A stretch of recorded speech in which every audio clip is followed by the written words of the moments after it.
Bienvenue dans Nutri-Sophro, le podcast où on parle de perte de poids saine et durable, de ton corps, de ton assiette et finalement de tout ce qui te permet de te sentir bien au quotidien. Ici, on brise le mythe des régimes, on parle émotion et équilibre et on explore comment retrouver la sérénité et la santé. Sans régime, sans stress, sans culpabilité ni frustration, c'est promis. Je m'appelle Alexandra et je suis conseillère en nutrition certifiée, sophrologue et naturopathe. Si tu es intéressé par tous ces sujets et que tu veux apaiser ta relation avec ton corps et la nourriture, tu es au bon endroit. Bonne écoute! Bonjour à toutes et bienvenue dans l'épisode 10 de Nutri-Sophro. Aujourd'hui, on va parler du sommeil. Parce que quand on parle de perte de poids, on met surtout l'accent sur ton alimentation, sur le manque d'activité physique, parfois sur le stress. Mais il y a un élément qu'on sous-estime complètement et qui devrait pourtant être notre première piste d'exploration, c'est la qualité de ton sommeil. Parce que si tu galères à perdre du poids, que malgré tes efforts rien ne bouge, ou pire que tu continues à prendre du poids sans savoir pourquoi, il est peut-être temps de regarder du côté de tes nuits plutôt que du côté de ton assiette. Parce qu'un sommeil de mauvaise qualité peut saboter tous tes efforts en déréglant tes hormones, en augmentant tes fringales, en ralentissant ton métabolisme. Les études scientifiques sont formelles. Moins tu dors, plus ton corps stocke de graisse et plus tu as faim. Alors évidemment, c'est pas mathématique. Si tu enlèves 1 heure de sommeil, ou 2 heures de sommeil, ou 3 heures de sommeil, ça va pas directement, proportionnellement impacter. Mais en tout cas, c'est une réalité et c'est une réalité scientifique. Alors dans cet épisode, on va voir ensemble pourquoi bien dormir, c'est nécessaire pour ta santé et au-delà, pour ton poids et ton stress. Comment le stress et le sommeil s'auto-alimentent et t'empêchent d'avoir un métabolisme optimal. Et surtout, comment tu peux améliorer efficacement ton sommeil en sortant des conseils bateaux du type « il faut arrêter les écrans le soir ». Alors si t'es prête, c'est parti pour l'épisode du jour. On a tendance à voir le sommeil comme un temps mort, une pause où il ne se passe rien. Bref, du temps perdu. Pourtant, c'est l'un des processus biologiques les plus essentiels à ta santé. Le sommeil, c'est un temps de régénération intense.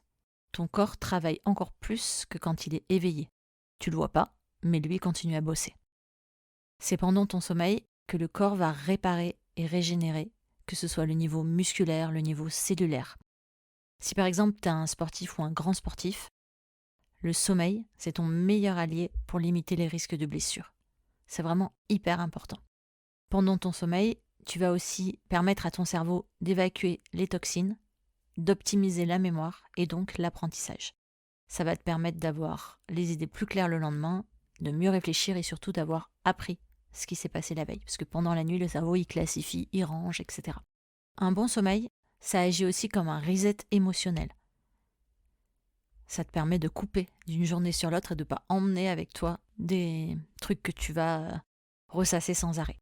Quand tu manques de sommeil, c'est évident que tu vas être plus irritable ou plus anxieux, et ça dès le réveil. Un bon sommeil, en fait, c'est comme quand tu recharges ton téléphone. Si tu dors mal, tu vas démarrer ta journée avec une batterie vide, un métabolisme au ralenti, plus d'envie de sucre, des envies parfois incontrôlables, et une mauvaise humeur que tu vas traîner avec toi.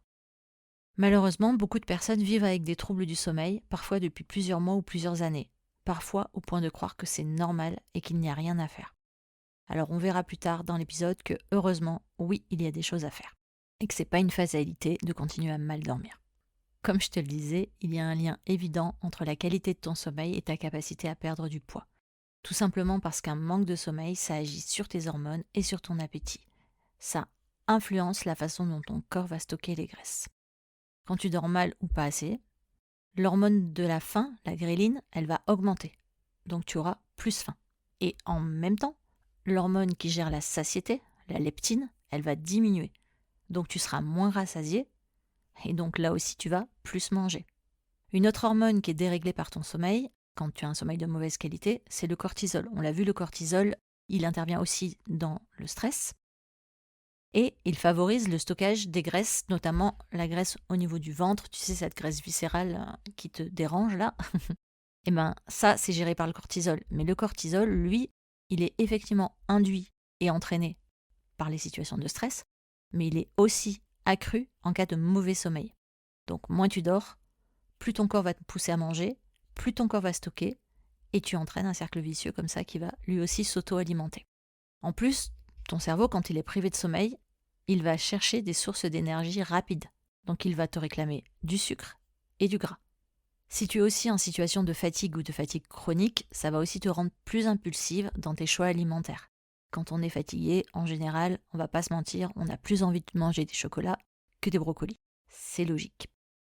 Quand tu es en manque de sommeil, ton métabolisme va ralentir. Donc tu vas brûler moins de calories au repos. Et tu vas aussi, quand tu es fatigué, avoir moins envie de bouger. Ton corps, lui, il te pousse à économiser de l'énergie. Tout ça, ça va pas t'aider dans ta perte de poids. Ensuite, comme je te le disais, le stress et le sommeil sont intimement liés. Ils se perturbent l'un l'autre. Quand tu es stressé, ça t'empêche de bien dormir parce que ton niveau de cortisol est trop élevé, ce qui fait qu'il maintient ton corps en état d'alerte et ça va t'empêcher de t'endormir correctement. Ensuite, quand tu es stressé, tu as une activité mentale qui est souvent intense, les ruminations, la charge mentale, etc. Ça aussi, ça garde ton cerveau en espèce de veille permanente et d'alerte permanente. Et ça va te gêner pour t'endormir ou ça va te gêner en cours de nuit, on le verra tout à l'heure dans les cycles du sommeil. Ça va te gêner en fin de nuit plutôt, c'est là que tu te réveilles vers 2, 3, 4 heures du matin avec les pensées qui tournent en boucle, qui se remettent direct en route. Ça, c'est parce que ton activité mentale elle est trop intense ou que ta production de cortisol elle est déréglée. Et dans les deux cas, ça va gêner ton sommeil. Et dans le sens inverse, le sommeil, il accentue ton stress. Parce qu'un cerveau qui est fatigué va moins bien gérer les émotions. Tu vas pas faire face de la même manière. On devient plus réactif, on devient plus anxieux. Et tout ça, ça rajoute du stress à ta vie. Et donc, ça auto-alimente aussi. Donc ça marche, l'un entraîne l'autre dans les deux sens. Alors si je te parle du sommeil, il faut que je te parle des troubles du sommeil. Pour simplifier, je vais te les classer en 3 catégories. Les difficultés à s'endormir, les réveils nocturnes et une sensation de sommeil non réparateur quand tu te réveilles le matin. Évidemment, malheureusement, les 3 catégories peuvent se combiner chez certaines personnes qui ont un combo gagnant qui fait qu'elles ont du mal à s'endormir, qu'elles se réveillent la nuit et qu'elles se réveillent fatiguées. Mais on verra là aussi qu'il y a des pistes. Donc quand tu as du mal à t'endormir, on peut parler d'insomnie. Cette insomnie, elle peut être occasionnelle, liée à un changement d'horaire, liée à un stress passager, de manière très ponctuelle. Bien sûr, ça peut se reproduire plusieurs fois dans l'année, mais il y a des gens à qui ça arrive vraiment pour une occasion qui est très identifiable, en fait, de manière occasionnelle et identifiable. Donc là, tu sais en général que ça va bien se passer. Tu peux mal le vivre sur le moment, mais c'est exceptionnel et tout va bien se passer. En revanche, il y a des gens qui souffrent d'insomnie chronique depuis plusieurs semaines ou plusieurs mois. Que ce soit une nuit régulièrement, par exemple 1 fois, 2 fois, 3 fois par semaine, ou tous les jours, qui ont du mal à s'endormir, etc. Donc, l'insomnie, elle peut se traduire par des difficultés à s'endormir, on l'a vu, soit parce que ton corps est maintenu trop en éveil, soit parce que ton cerveau tourne en boucle, d'accord ? Il y a plusieurs solutions à ça. Là, je vais te donner des solutions qui sont concrètes et qui à la fois sont pas personnalisées, mais je vais essayer de faire au mieux dans chacun des cas. Donc l'idée, c'est d'apprendre, pour t'aider à gérer l'insomnie, si elle n'est pas physiologique, parce que ça par contre, il y a d'autres pistes, mais je ne peux pas toutes les évoquer là en podcast, sinon ce serait sans fin. En tout cas, sache que même si c'est physiologique ou physique, il y a des solutions, et si tu as des questions sur le sommeil, tu peux venir m'en parler. Soit je t'aiderai moi-même par rapport à ce que j'ai appris en formation spécialisée sur le sommeil, soit je t'aiguillerai vers les bons spécialistes, s'il y en a besoin. Je parle de spécialistes médicaux, évidemment. Donc l'idée pour gérer l'insomnie, c'est d'apprendre à décrocher mentalement avant de dormir. Mais comme je te le disais pour le stress, c'est pas au moment de se coucher, quand on est en pleine phase d'insomnie, qu'il faut se dire je vais faire de la méditation, je vais faire de la relaxation, je vais faire de la cohérence cardiaque, blablabla. Oui, ça aide évidemment, mais si tu le fais en plein début d'insomnie, c'est un peu comme quand tu as une crise alimentaire. C'est pas au moment où tu as un craquage et que tu es en train de vider le paquet de gâteaux que tu vas prendre un papier, un crayon et noter tes idées. L'idée, c'est d'essayer de faire au mieux pour le mettre dans ta semaine ou dans ta journée pour t'aider. Donc, tu vas avoir des exercices du type écrire tes pensées dans un carnet pour prendre l'habitude avant d'aller dormir, mais par exemple 1 heure ou 2 avant, de préparer tout ce que tu as à faire pour le lendemain, de checker qu'il n'y a pas d'urgence, machin, surtout si tu es en période de stress. Essayer au maximum de cocher toutes les cases pour enlever de ta tête et de ta charge mentale, pour que ton cerveau il sache que, ok, demain matin quand tu vas te lever, tu n'auras rien oublié, tout va bien, il peut se reposer, il peut dormir. Évidemment, sur la gestion du stress, on va travailler sur la régulation de ton système nerveux, donc respiration, cohérence cardiaque, relaxation, etc. Tout ça dans la journée, à plusieurs moments de la journée, pour t'aider à arriver calme au moment du coucher. Ensuite, il faut savoir que d'un point de vue physique, la chose la plus importante pour t'aider à bien dormir, c'est de synchroniser ton horloge biologique. Et pour t'aider à faire ça, il faut t'exposer à la lumière naturelle la journée.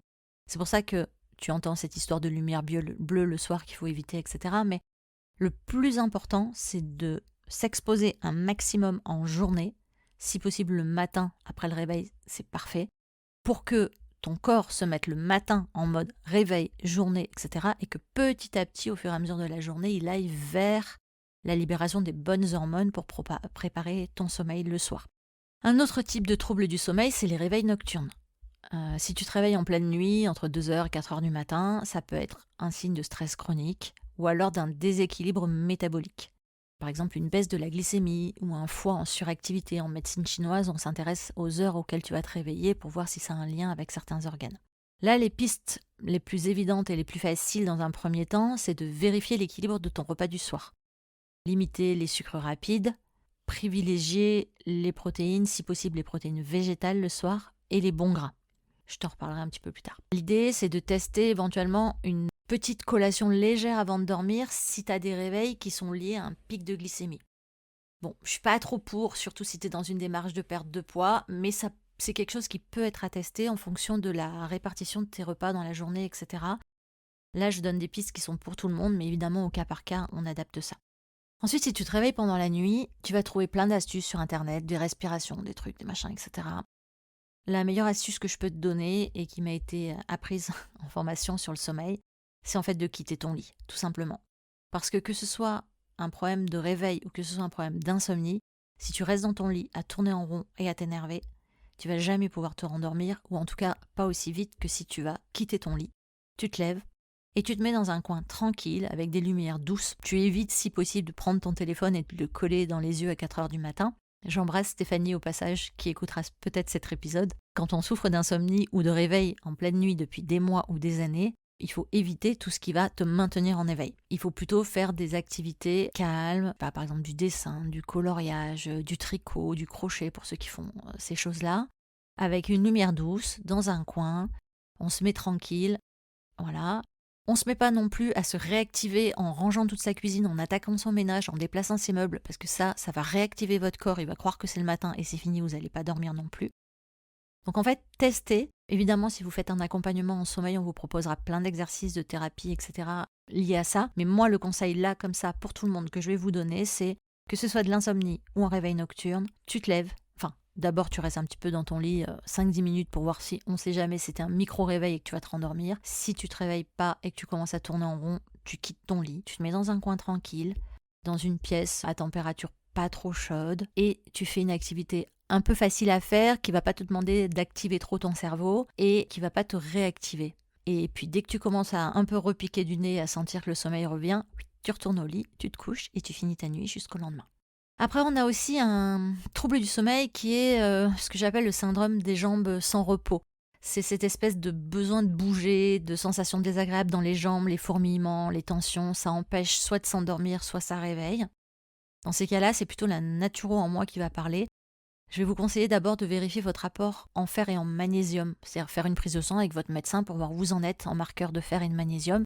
Parce que quand on a des déficits et des carences en fer et en magnésium, ça peut provoquer ces espèces de fourmillements. Ensuite, tu peux pratiquer des étirements doux ou des massages des jambes le soir avant de te coucher. Et évidemment, tu limites au maximum et si possible, tu évites totalement la caféine et l'alcool en fin de journée. C'est valable pour tout le monde, mais c'est encore plus valable pour ceux qui ont des problèmes de sommeil, évidemment. Ensuite, un trouble du sommeil qui peut être grave parce qu'elle est souvent mal diagnostiquée ou sous-diagnostiquée, c'est l'apnée du sommeil. Ça se traduit par des micro-réveils inconscients qui sont causés par l'arrêt de ta respiration. Résultat, tu as une fatigue permanente, même après une nuit complète. Certaines personnes ne se rendent même pas compte qu'elles font des apnées du sommeil. Si tu ronfles fort, si tu es réveillé, fatigué tous les matins, ça vaut le coup d'en parler à un professionnel de santé pour vérifier que tu ne fais pas d'apnée du sommeil. Il y a des tests à faire, des tests qui peuvent se pratiquer chez toi et des tests qui peuvent se pratiquer pour les cas plus graves à l'hôpital parce qu'on mesure 2 marqueurs différents. Mais déjà ça va te permettre de vérifier. L'apnée du sommeil, on l'associe aux gros fumeurs, aux gros buveurs, aux personnes en très fort surpoids, aux personnes âgées, mais ce n'est pas les seules personnes qui sont touchées. Je connais des personnes très jeunes qui ne sont pas en surpoids et qui souffraient d'apnée du sommeil. L'apnée du sommeil, elle peut être liée à un problème physique, un problème de respiration dans la paroi nasale ou un problème de position dans le sommeil. Enfin, il y a plein de raisons, de causes à l'apnée du sommeil. Ça, c'est au cas par cas qu'on va le traiter. Mais l'idée, c'est que cette apnée du sommeil, elle peut causer des troubles graves parce qu'en fait, quand tu as des coupures de ton partiel ou total de ta respiration, ton cerveau il est mal oxygéné ou pas du tout oxygéné pendant plusieurs microsecondes ou secondes ou minutes, multiplié par un nombre d'arrêts que tu vas faire, multiplié par toutes les nuits où tu vas mal dormir. Si c'est pas une cause qui peut être réparée, par exemple un problème au niveau du nez, une cloison nasale ou un truc comme ça, si c'est autre chose, on ne pourra pas forcément le soigner si c'est peut-être pas forcément opérable. En revanche, tu peux être appareillé avec ces systèmes qui vont te permettre de respirer pendant la nuit. Alors c'est sûr, c'est pas hyper glamour, mais entre porter un appareil pour respirer la nuit ou risquer de faire un AVC, je te laisse choisir. Moi, mon choix est fait. Pour l'instant, j'ai pas besoin d'appareillage, mais si un jour le cas se présente, évidemment, j'irai tester les appareillages. Petit disclaimer au niveau des appareillages, si tu souffres d'apnée du sommeil une fois que ça a été diagnostiqué ou si tu connais des gens qui souffrent d'apnée du sommeil et qui ont été appareillés et qui galèrent avec leurs appareillages, il y a des tas de paramètres de l'appareil qui peuvent être réglés. La vitesse à laquelle l'air arrive en début de nuit, la force avec laquelle l'air arrive dans ton nez. Il y a différents types de masques, etc. Donc les personnes qui ont essayé ces appareillages et qui ont galéré et qui ont du mal à les porter, sachez que vous n'êtes pas obligé de rester sur le réglage d'usine qui vous a été vendu avec la machine et qu'on peut faire des tests et faire des changements pour améliorer largement votre confort. Toujours par rapport à l'apnée du sommeil, ce qui est important, c'est de le diagnostiquer et ensuite, si nécessaire, de se faire soit opérer, soit appareiller en fonction de ce qui est possible pour vous. Mais pensez bien au fait que ça peut entraîner des choses vraiment graves et que ça vaut le coup d'aller faire des vérifications et d'en discuter avec votre médecin. Maintenant, je vais vous parler des mythes et des fausses croyances sur le sommeil. Il y a pas mal d'idées reçues. Je vais en débunker quelques-unes ici. Je n'aurai pas le temps, évidemment, de toutes les débunker aujourd'hui, mais je referai des contenus sur le sommeil au fur et à mesure si vous en avez besoin. Mais déjà, je voulais commencer par les trucs vraiment hyper simples, que tout le monde connaît et que tout le monde véhicule. On entend souvent « il faut 8 heures de sommeil pour bien dormir ». C'est totalement faux. Le besoin du sommeil varie d'une personne à l'autre. Il y a des personnes qui sont parfaitement reposées après 6 heures de sommeil, et il y en a d'autres qui sont parfaitement reposées après 9 heures de sommeil. Ce qui compte, c'est la qualité de ton sommeil et l'adéquation avec ton rythme biologique. Si tu as un couche-tôt ou un couche-tard, et si tu as besoin de plus ou moins de sommeil, ça, c'est vraiment en toi, dans ton patrimoine génétique, et on ne pourra rien y faire.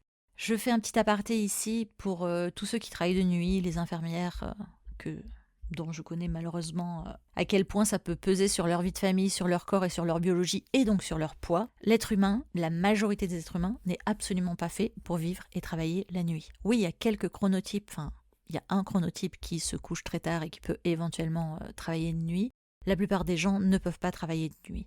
Si tu as des problèmes de sommeil ou des problèmes de poids liés au sommeil, il va falloir réfléchir sérieusement à est-ce que tu peux, alors si c'est par exemple des choses qui arrivent ponctuellement dans ta vie, c'est-à-dire que là par exemple tu fais un remplacement, je pense vraiment encore une fois aux infirmières, mais tu fais un remplacement de 3 mois et pendant 3 mois tu es en horaire de nuit, tu sais que ça va tirer sur ton corps parce que ça ne correspond pas à ton rythme biologique, ça peut être ok de dire je récupérerai après et puis ça va bien se passer. C'est qu'une période de ma vie. En revanche, si ça fait 10 ans que tu es en horaire de nuit, que c'est en train de flinguer ta santé, il faut peut-être se pencher, alors je sais que c'est plus facile à dire qu'à faire évidemment, mais il faut peut-être se pencher sur trouver une réorientation de carrière parce que si t'es vraiment pas fait pour travailler de nuit, ton corps et ta santé, c'est quand même important et je te laisse en juger évidemment, mais il y a peut-être moyen de trouver une manière de t'en sortir. Une autre idée reçue, c'est je peux récupérer en dormant plus le week-end. Alors évidemment, c'est pas totalement faux. La dette de sommeil, tu peux la rattraper, évidemment. Mais le problème de dormir beaucoup plus le week-end, c'est que certes, tu vas compenser une partie du manque, mais tu vas aussi désynchroniser ton horloge biologique et ça va rendre les nuits suivantes de la semaine encore plus tard. L'idée, c'est d'essayer de garder un horaire de lever régulier. Là aussi, en termes d'idées reçues, c'est pas se coucher tous les soirs à la même heure et se lever tous les matins à la même heure. Parce que le soir, en fait, ça va dépendre de comment tu as qu'est-ce que tu as fait dans ta journée qui a entraîné le fait que tu aies plus ou moins sommeil. Une journée que tu as passée devant Netflix dans le canapé sera moins fatigante qu'une journée où tu auras couru un marathon. Même si je cours pas de marathon. Ce qui est important, c'est la régularité du lever. Dans l'idéal, si par exemple pour le boulot, tous les jours tu te lèves à 7 heures, Je dis n'importe quoi, je dis 7 heures, mais on s'en fiche, ça peut être 6 heures, ça peut être 8 heures, je m'en fiche. L'idée, c'est que si tu te lèves le samedi et le dimanche, que toi tu es en week-end le samedi et le dimanche, d'essayer de ne pas te lever plus de peut-être 1 heure plus tard, tu vois, à peu près. Si par exemple d'habitude tu te lèves à 7 heures, là tu mets ton réveil à 8 heures. Évidemment, tu peux essayer de ne pas mettre ton réveil. Si tout va bien, si ton sommeil va bien, en fait, tu te lèves sans réveil, dans l'idéal le week-end, c'est pas un problème. Mais là, je m'adresse à des gens qui ont des difficultés de sommeil dans l'idée. Et même si toi, tu n'as pas de difficulté de sommeil aujourd'hui, dans tous les cas, si tu fais une grasse matinée jusqu'à midi ou 13 heures le samedi ou le dimanche, c'est pas idéal pour les nuits du lundi, mardi, mercredi qui vont suivre. Après, la petite idée reçue à débunker, parce que celle-là, elle me plaît beaucoup, parce que j'ai fait partie des gens qui ont totalement adhéré à cette idée, parce que pendant des années, on me l'a rabâché, donc j'y croyais. Sauf que je viens d'apprendre que d'un point de vue scientifique, c'est totalement faux, donc je te la partage. C'est l'idée que si tu rates le train du sommeil, tu vois, le soir, tu t'endors d'habitude tous les soirs à 22 heures, là à peu près, ou 23 heures, on s'en fiche. Si tu rates ce train du sommeil, tu dois attendre 90 minutes pour prendre le prochain train. C'est faux. Ça vient d'une idée reçue qui est véhiculée par le fait que oui, on a des cycles de sommeil d'environ 90 minutes, mais ton sommeil, lui, en fait, il fonctionne en cycle d'à peu près 90 minutes pendant un cycle de sommeil et pas pendant un cycle d'éveil. C'est-à-dire que la journée, tu es réveillé, donc tu n'es pas dans ce cycle de 90 minutes. Donc si tu t'endors pas à l'heure où d'habitude tu t'endors, t'as pas besoin d'attendre 90 minutes pour t'endormir. Et moi, j'avais tellement intériorisé cette croyance que réellement, en fait, quand j'avais du mal à m'endormir, je ratais ce train, entre guillemets, du sommeil, et je tournais en rond en m'énervant dans mon lit, et du coup, je mettais une demi-heure, 1 heure, 90 minutes, effectivement, à m'endormir. Mais parce que je ressassais et je m'énervais. Maintenant que je le sais, quand je m'endors pas, je me lève, je fais autre chose, je reviens, ou alors je reste au lit tranquillement et je me dis tout va bien se passer, je vais m'endormir. Et il n'y a aucun problème. En revanche, tu peux rater l'endormissement parce que tu prolonges de manière artificielle ton état d'éveil, soit parce que tu as des bâillements, des paupières lourdes, que tu es normalement en train de t'endormir, mais que tu vas lutter parce que soit tu es en train de finir un truc que tu veux finir et donc tu es en train de travailler ou de lire ou de ranger ta cuisine ou peu importe quoi.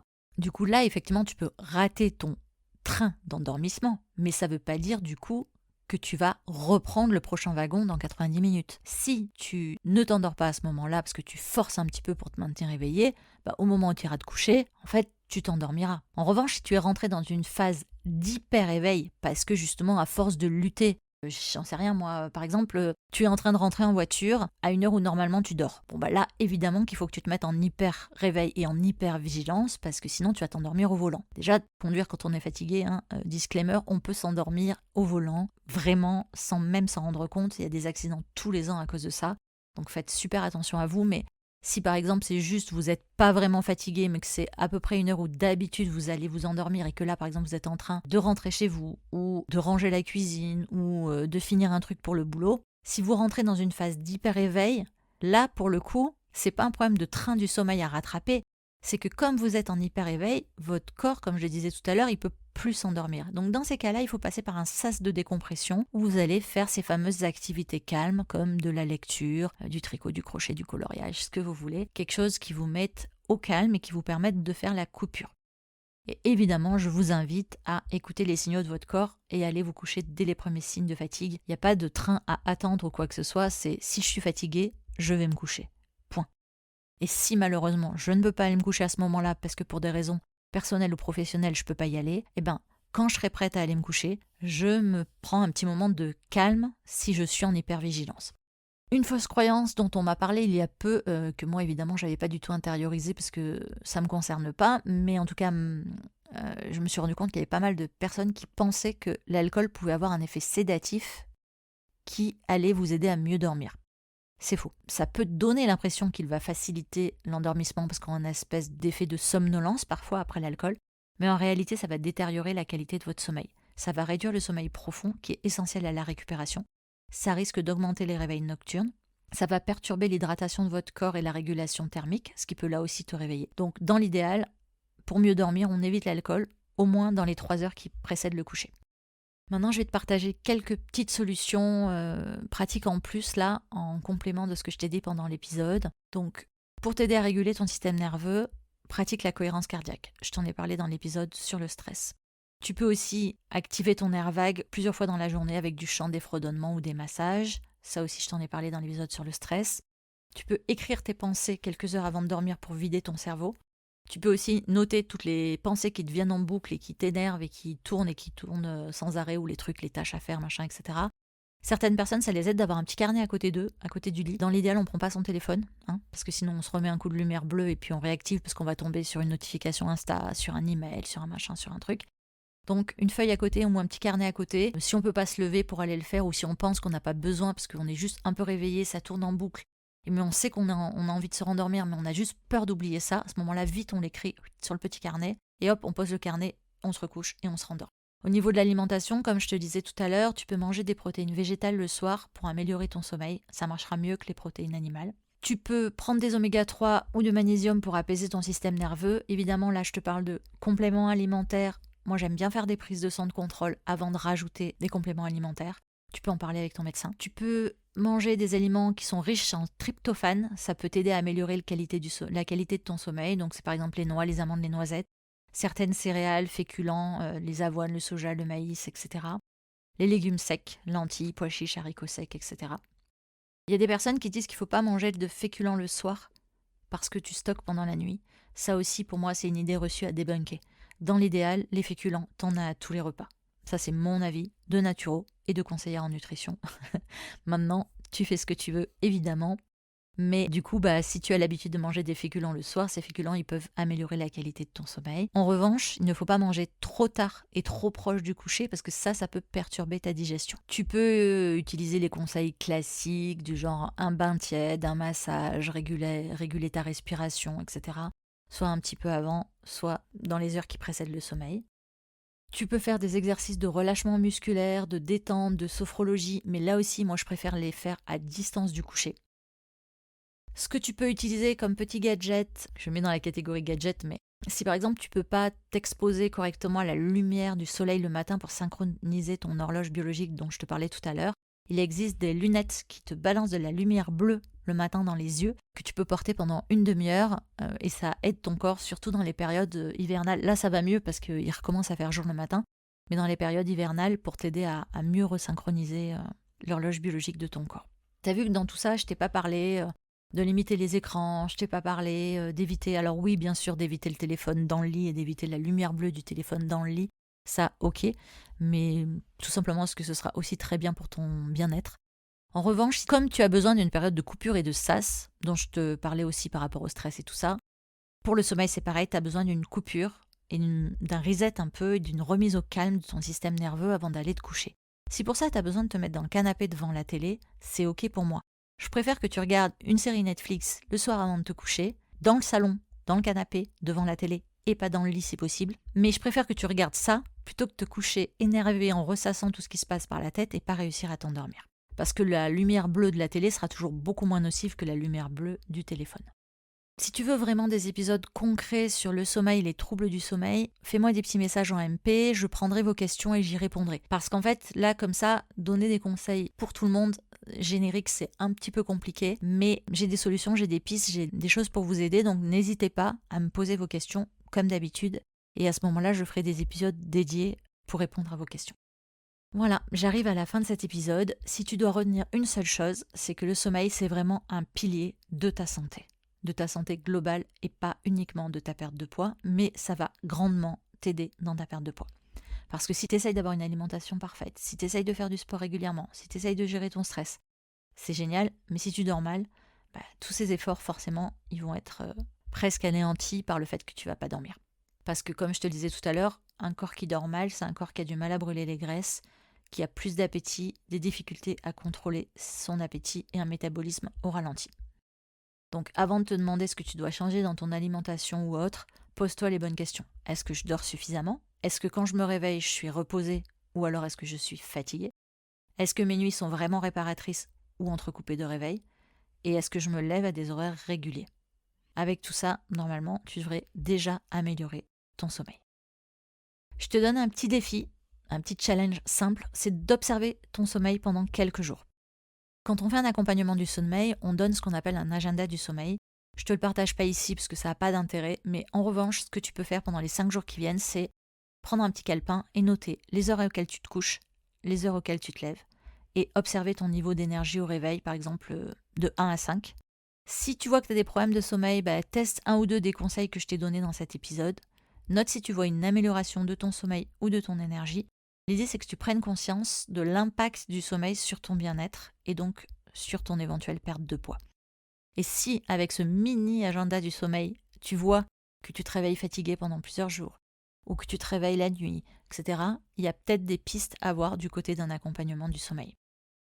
C'est tout pour aujourd'hui. N'hésite pas à m'envoyer des messages sur Instagram, @guérir-des-régimes. Je serai ravie de répondre à tes questions et d'échanger avec toi. Si cet épisode t'a plu, pense à t'abonner. Je te dis à la semaine prochaine. D'ici là, prends soin de toi et n'oublie pas, tu as déjà en toi toutes les ressources pour y arriver. À très vite sur Nutri Sophro.